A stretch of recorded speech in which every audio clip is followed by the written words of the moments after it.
Hi, hello, and if you're new to the channel, welcome, and if you've been here before, welcome back. Now, this video is sort of an end of year, beginning of next year, so it's my New Year video. So happy 2026. I hope you had a good festive break.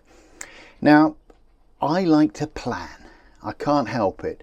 The sort of career that I was in involved a lot of planning.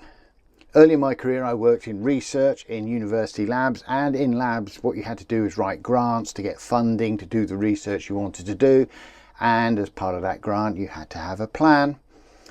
The weird thing is these grants would run for 3 to 5 years, and you're supposed to do a sort of 3 to 5 year plan, but quite often I found that within a few weeks or months of starting on one of these grants or one of these plans, first few experiments showed the approach wasn't going to work to solve the question, to answer the problem, and the plan went out the window and you had to come up with a new plan.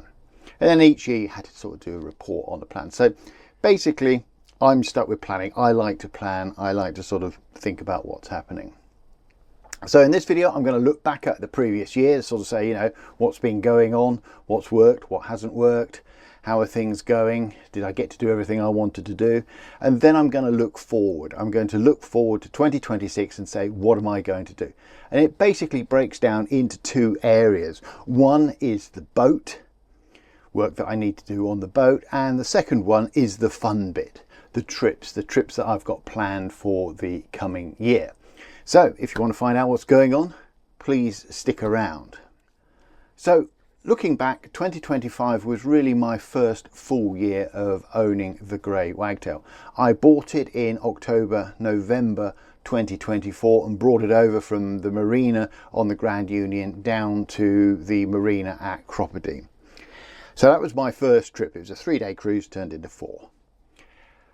During the year, during 2025, I managed only 2 trips out. I managed a trip down to Banbury and back where I developed some engine faults, and I managed a sort of 2-week trip up around Braunston, around the Braunston area, and I thoroughly enjoyed those trips. They were absolutely fantastic and confirmed to me that I wanted to do narrowboating. I wanted to be out there on the canals cruising.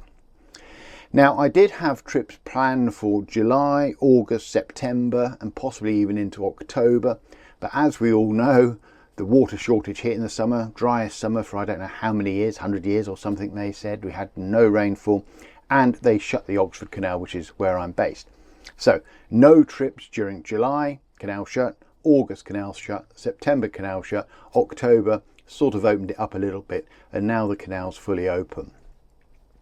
Water shortage was a big surprise to me, and I really got into looking at the reservoirs. I've got 3 or 4 videos out now looking at the different reservoirs that feed the Oxford Canal. That's the Wormlington Reservoir, the Boddington Reservoir and the Clattercoat Reservoir, and you can find videos on all of those on this channel, and you can see how it progressed through the summer and then into winter in terms of their water levels.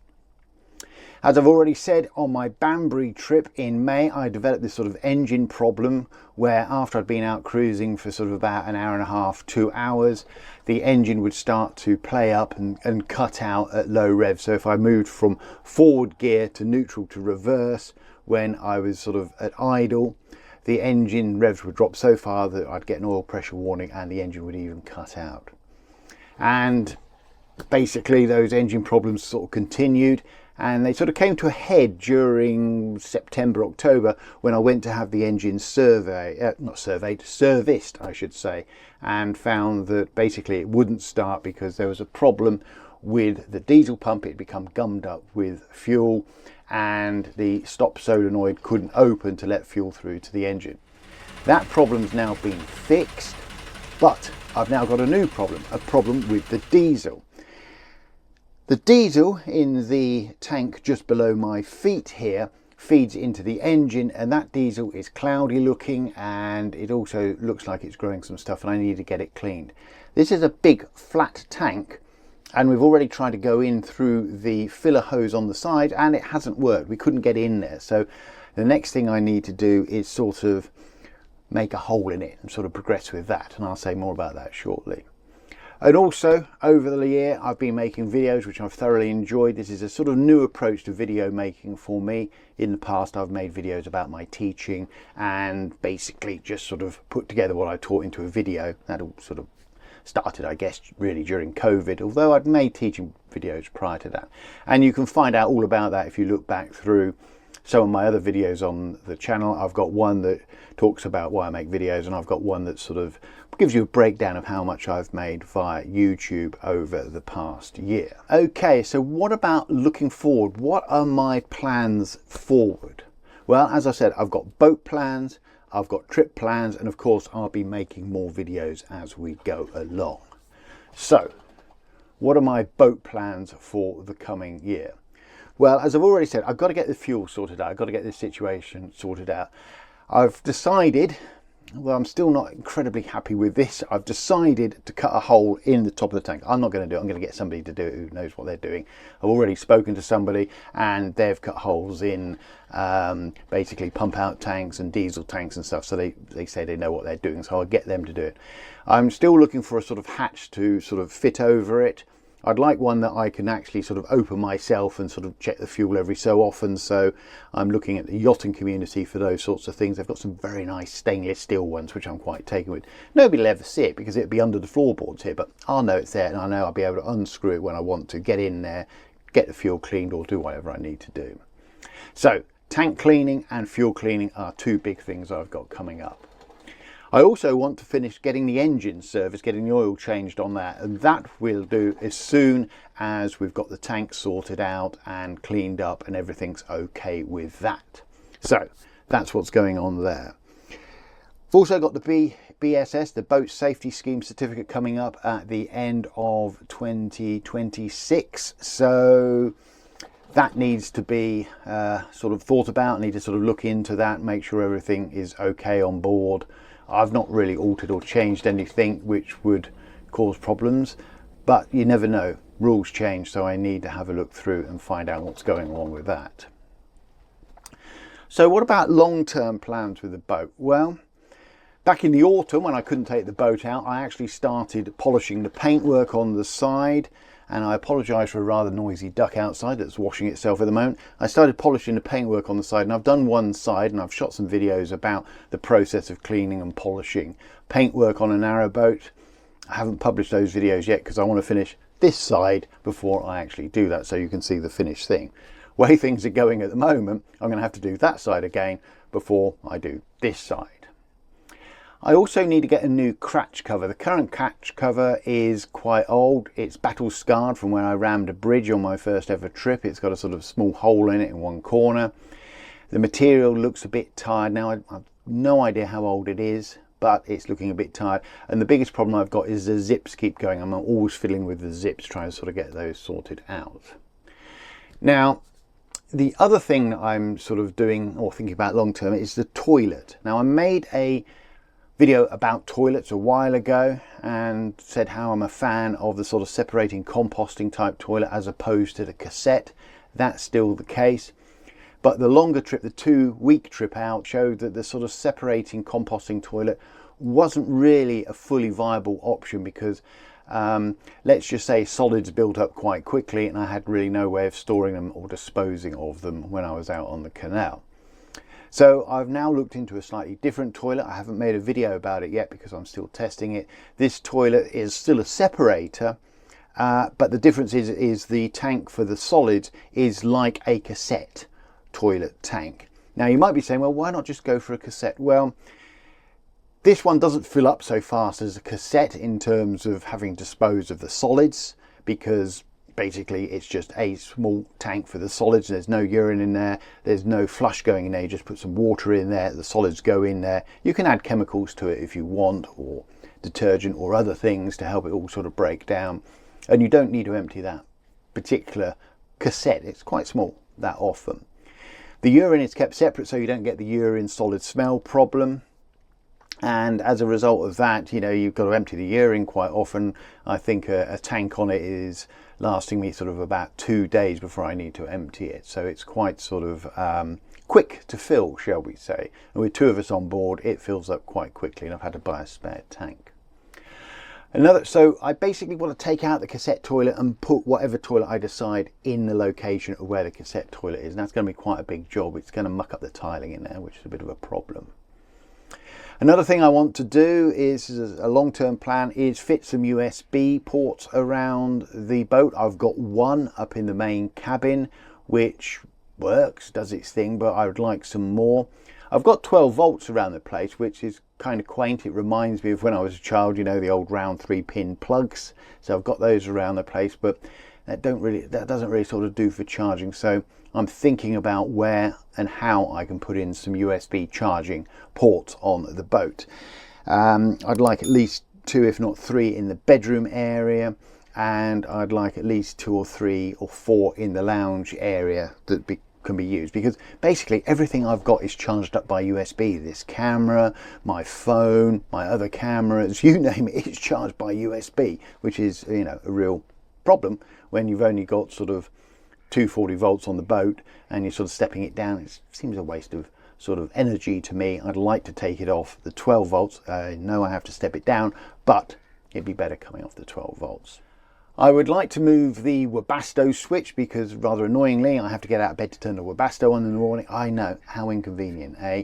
And I'd like to move that closer to the bed, possibly swap it over with the inverter switch, which is right next to my head in the bed for some reason. I don't know why it's there.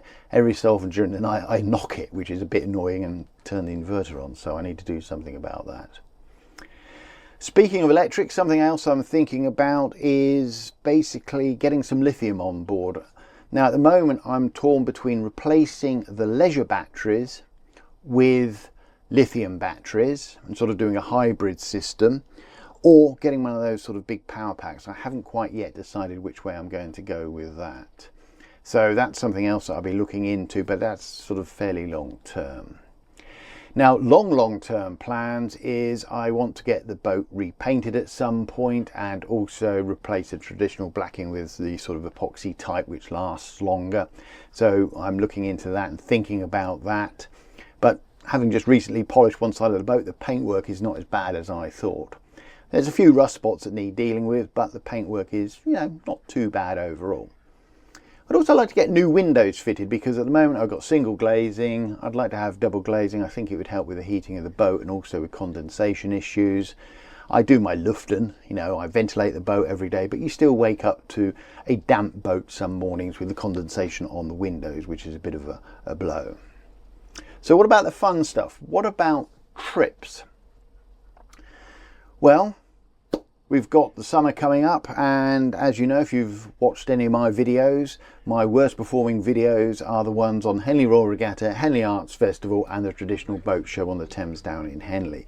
Now I won't be making videos about those 3 things again from the point of view that I made them last summer, because well, people on this channel don't watch them. They're not of interest. My plan for the summer is to take the boat, the Grey Wagtail, down to Henley for July and go to the Henley Royal Regatta, the Henley Arts Festival and the traditional boat show on my own boat. I think that would be jolly good fun. I did go to the regatta a few years on my own little sort of dinghy that I had access to as a kid, and used to moor up and watch the racing, but I haven't been on a boat at the regatta or the festival ever. So that would be good fun to do that, particularly on a narrowboat, take it down. Moorings being a bit of a challenge. If you've got any tips on mooring down there during the regatta, during that busy summer period, I'd love to hear them. It's looking quite expensive, particularly if they're charging by the foot. Somebody I spoke to, I did offer to sort of moor in stern first, stern to the bank, saying, well, you know, it's only sort of 7-8 feet long, but you don't mind the 57 foot sticking out into the river. They didn't see my humour in that, but anyway. Now, when I take the boat down to Henley, it's going to be a great trip. I'm looking forward to it. I've got to go down to Oxford and then on to the Thames. And that's another good reason for getting this tank cleaned up, because rivers tend to be a bit more bouncy than canals. So if there is any sort of sediment and rubbish in the bottom of this tank here that settles out on the calm, quiet canals, then on the Thames it's going to get bounced up and could go into the engine and cause problems. So I really need to get that sort of cleaned out and sorted. So the plan is, as I say, go down to Oxford. Now, at Oxford, if I turn left, I go down to Henley. I go downstream towards Henley in London. If I turn right, I go up to the source. And ever since I was a kid, I've always wanted to go up to the source of the Thames, but I've not managed it yet. Well, let me rephrase it. I wanted to go to the source by boat. I have been there on foot, and for the past 4 or 5 years I've been very, very slowly walking the Thames path. I'm down as far as I sort of getting into London. I reckon I've got about 4 or 5 days left to do to get to the Thames barrier. So anyway, I might take the boat right, go up to one of the sources of the Thames, and I'll say more about that in another video, and sort of more up there, walk up to the Thames, or take a trip up to this sort of source of the Thames and sort of walk back down to it, and then take the boat down to Henley if I've got time. If I haven't got time, then I'll take the boat straight down to Henley. In other words, go to Oxford, turn left, straight down to Henley. And then possibly later in the summer, after the regatta and the arts festival and the trad boat show, turn around, go all the way back up to the source, or I might go down to London. It all depends on time and the time I've got available. Whether or not I get to the source, that's another story. But if I don't, what I'm still thinking is that no matter what, I will finish off the sort of boating season, if you want, by going up the Grand Union Canal, around the top via Braunston, and then back to Cropperty for the winter. But anyway, as I say, who knows? These plans are flexible. These plans can change. So we just sort of have to wait and see. So keep following the channel, subscribe to the channel if you want to know what's sort of going on and what I'm up to. So basically that's it. That's my plans for 2026. I've got some work to do on the boat before I go anywhere. Get the fuel sorted out, get the tank sorted out, get the engine serviced. Once I've done that, I'm pretty much a free agent. I'll be taking the Thames. I'll be taking the boat down to the River Thames via Oxford Canal, down to Oxford and onto the Thames. Whether or not I go to the source or straight to Henley, I don't know, haven't decided yet. But as I say, there'll be videos on all of this so you can follow along. Anyway, thanks for watching for this long. Happy New Year, happy 2026 to you all. I really do appreciate the fact that you watch these videos and you leave comments. They're all really, really useful. So if you've got any comments, please feel free to put them below. Now, if you found this video interesting, fun, informative, please don't forget to give it a big like and a thumbs up. And if you haven't done so already, please consider subscribing to the channel because it really, really helps. Now on the screen you can see a QR code. If you scan that QR code, it will take you through to a newsletter about the Grey Wagtail, completely free. If you don't want to scan the QR code, there's a link to it in the description below. Again, thanks for watching for this long, and I will see you out there hopefully at some point on the canals and the rivers. Thanks again. Bye for now.